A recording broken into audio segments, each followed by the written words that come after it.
Would hiring FBI agents, analysts, and supervisors from only one political party being politicization of the FBI or making personnel decisions based on performance and adherence to the law? We don't ask FBI people, applicants, where their political parties are. Let me ask you an even easier one.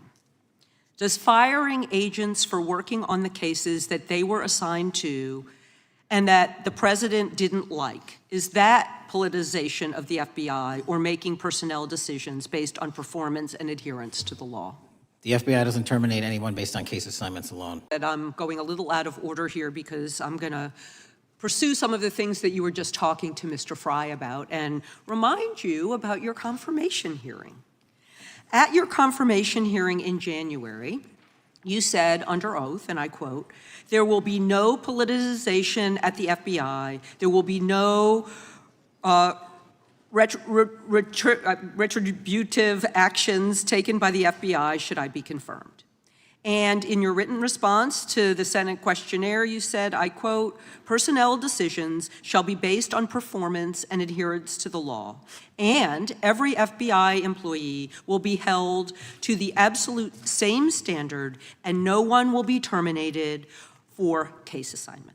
So I want to just go through a couple scenarios with you to get a sense of whether you think these are examples of politicization of the FBI or making decisions based on the performance and adherence to the law. So, first question.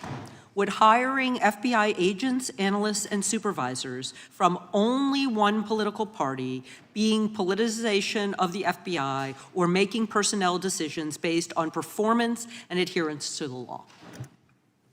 We don't ask FBI people, applicants, where their political parties are. Mr. Patel, do you ask FBI applicants who they voted for? The FBI does not. Are you aware that in the lawsuit that Mr. Driscoll filed against you and the FBI, he was asked who he voted for? Since that lawsuit has been filed and it's ongoing litigation, I'm not able to comment. Well, but it also means that you just said that what happened in his situation didn't happen. So we will go on to the next question. Let me ask you an even easier one. Does firing agents for working on the cases that they were assigned to and that the president didn't like, is that politicization of the FBI or making personnel decisions based on performance and adherence to the law? The FBI doesn't terminate anyone based on case assignments alone. Has the FBI ever been sued by somebody who felt that they were terminated based on case assignments? In the entire history of the FBI, I'm sure they have. No, since your tenure. I'm sure there's ongoing litigation. Yes. In fact, there is ongoing litigation. And in fact, people have been asked who they voted for. And in fact, you are running an FBI for the President of the United States rather than the people of the United States, because my questions were not hypotheticals. They are the things you have done during your tenure. And according to a lawsuit filed last week by long-term FBI agents, you fired former acting director Brian Driscoll. He had served with the Bureau for nearly 20 years, earned a Medal of Honor, Medal of Valor for bravery during the dangerous ISIS raid, and had a wealth of crisis response experience and led the FBI's Critical Incident Response Group. When the Trump administrations interviewed Mr. Driscoll for that role, they interrogated him about his political leanings and who he voted for in the last 5 elections. Questions Mr. Driscoll refused to answer because those types of questions impermissibly politicized the FBI. You also fired Steve Jensen, who served the FBI for nearly 2 decades and ran critical terrorism, counterintelligence, and organized crime operations, whom you once described as embodying what the American public demands of the FBI. But he was fired because he took part in investigating crimes committed on January 6th.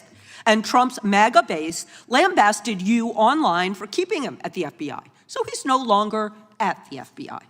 You also fired a decorated combat veteran with decades of experience in the Bureau, Special Agent Walter Jardia, because he worked on the investigation into the Russian interference in the 2016 presidential election and helped investigate Trump's ally, Peter Navarro. Director Patel, it is very clear that you have flunked your own test. You've put saving your job, which I actually believe you were being honest about during your confirmation hearings, over doing what's right for the FBI and the American people. That is not adherence to the law. Thank you, and I yield back.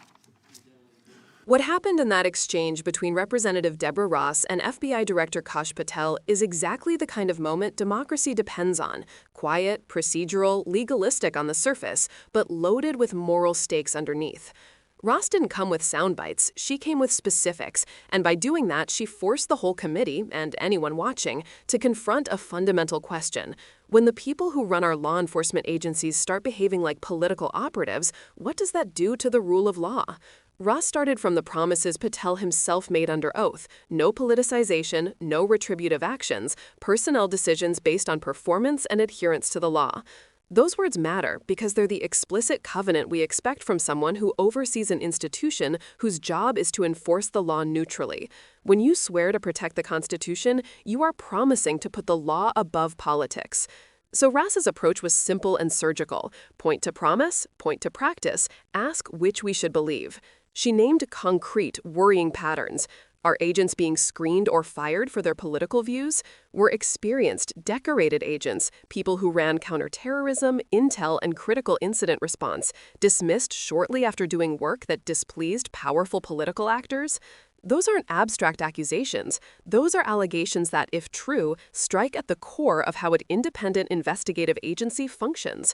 Imagine a bureau where case assignments become tests of loyalty, where pursuing evidence against allies of the powerful is career risk. That's not oversight, that's intimidation. To understand why this matters, think about what makes the FBI a uniquely sensitive institution. It operates with coercive power, investigative reach, and access to intelligence. It arrests, it searches, it presents cases to grand juries. Its agents risk their lives. That power has to be constrained by impartial standards, because the alternative is simple: the use of state power to punish opponents. History is blunt about where that road leads. Democracies that allow their security services to be politicized erode public trust fast. Citizens stop believing that laws apply equally. When citizens lose that trust, compliance frays, institutions polarize, and the steady functioning of justice gets replaced by vendetta.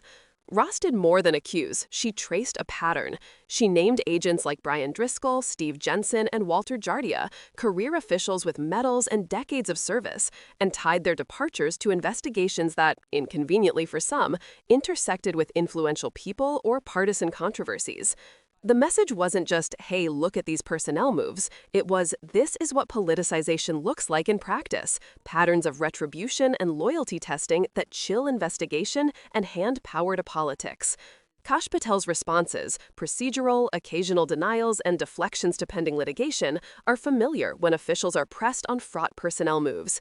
But the problem is the gap between denial and pattern.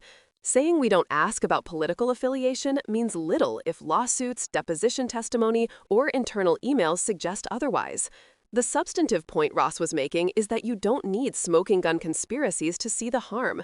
You can see it in who gets promoted, who gets pushed out, what cases get resourced, and which lines of inquiry get starved. Institutional capture is often a slow bleed, not a single dramatic event. There's also a legal and ethical dimension Ross was teaching viewers to notice. The Constitution and the merit systems in civil service law are designed to prevent this exact behavior. Federal employees are protected from being hired or fired for partisan reasons. When those protections break down, whether through explicit loyalty tests or through an environment where political alignment becomes the path to advancement, the remedy isn't just partisan outrage. It's oversight, litigation, whistleblower protections, inspector general investigations, and, where warranted, criminal referrals.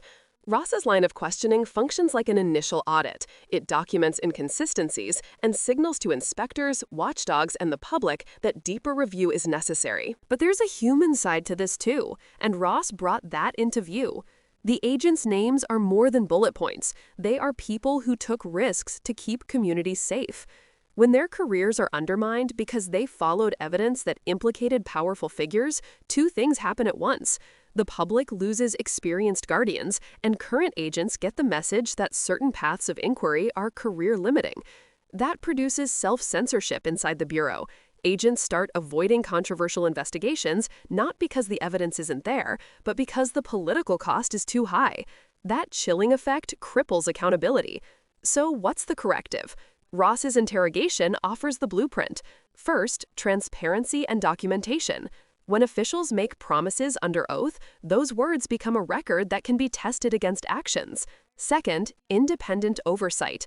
Congressional committees, inspectors general, and the judiciary must follow the trail Ross laid out: staffing patterns, performance reviews, disciplinary files, and the factual basis for terminations. Third, legal accountability for wrongdoing. If politically motivated dismissals are proven, the people harmed need remedies: reinstatement, back pay, or, if laws were broken, criminal enforcement. Fourth, cultural repair inside institutions. Re-establish merit-based hiring, strengthen protections for whistleblowers, and ensure that career staffers can pursue lawful investigations without fear. And here's what each of us can do as citizens, not because every viewer is going to litigate a federal employment case, but because democracy thrives when people participate. Watch, record, share, pressure elected officials to fund independent oversight properly, support legislative reforms that blunt the power of political appointees to weaponize agencies, back whistleblower protections so career employees can expose politicization without risking their livelihoods. Vote with institutional integrity in mind. Evaluate nominees based not on partisan loyalty, but on demonstrated commitment to rule of law norms. This moment is also an invitation to think historically and comparatively. Countries that kept professional, non-political civil services and independent judiciaries tended to preserve democratic stability, even when political wins were fierce. Countries that conflated party loyalty with public service saw institutions hollowed out, and with them, the predictable protections that everyday citizens rely on to live free and safe lives. Deborah Ross's line of questioning was not merely political theater, it was civic pedagogy. She demonstrated how to test promises against practice, how to press for documentary evidence, and how to frame individual personnel moves as part of larger patterns that either protect or threaten democratic norms. When people in power say, "Trust me," Ross showed why trust must be earned and verified. If you care about a fair and impartial justice system, if you believe law enforcement should answer to law and not to transient political interests, then this exchange matters. It matters because it reveals how fragile institutional norms can be and how easily they can be bent by incentives and fear. It matters because the consequences are not abstract: fewer investigations, less accountability, and more power concentrated in fewer hands. Right now, the most practical steps are clear. Demand independent investigations into the claims Ross raised. Insist on transparency in hiring and firing practices at agencies that wield coercive power. Support the civil servants and agents who risked their careers to do their jobs. And hold political appointees to their oaths. If you want to help defend the norms Ross fought to articulate on the floor, start by amplifying the evidence. Share this video, call your representatives, and ask your senators to back robust oversight. Democracy is not a spectator sport. It requires participation, attention, and, when necessary, pressure.